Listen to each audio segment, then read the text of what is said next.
तो आज सकाळ मु बाहर को आसी देखला बेलू को भाई बाहर एते गुड़ाई कुहुड़ी होती जे मु गाँ भितर केबे एते गुड़ाई कुहुड़ी को देखी नथिली।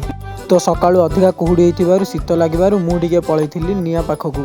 तो गाँ रु शीत जाइनी आ एई दुई जण ट्यूशन जाई घर को आसीबाकू लागिलेनी। तो जेहेतु आज मोर थिला थर्ड सेमिस्टर रो तृतीय दिन सेते मु बाहरी पड़िली कॉलेज जीवाकू। तो तापर मु जाई पहुंची जाइथिली आम गाँ छकरे। तो मु आसी पहुंची गली कॉलेज रे। आउ कॉलेज रो आसी मु पळैली मोर एग्जाम सेंटर भितर को। तो आर थर भी मोर एई एग्जाम सेंटर रे पड़ीथिला। तो एग्जाम रो टाइम न होइथिबारु मु टिके पळी आसीथिली बाहर को बुलिबा पई। तो बाहर किछि समय बुली मु चलली एग्जाम दबा पई। तो फाइनली आमर एग्जाम सरीगला। एग्जाम सरीला पर आमे सब पिला पळी आसिलु बाहर को। आ बाहर धीरे धीरे भीड़ बढ़िबारे लागिलानी। तो तापर आमे गाड़ी रो चाबी ऑन करी घर को जिबाकू बाहरिलु। तो कॉलेज रो आसी ड्रेस पैंट चेंज करी मु टिके बाहर को पळी आसीथिली बुलिबा पई। तो तापर मु घर को जिबाकू बाहरिली। आ घर को जाई मु पळैथिली छत ऊपर को। तो एही ब्लॉग को एड रखिबा पुणी देखा हबा आ गोटे नुवा ब्लॉग रो। सेत पर्यंत विदाय दियंतु। रहिली जय जगन्नाथ।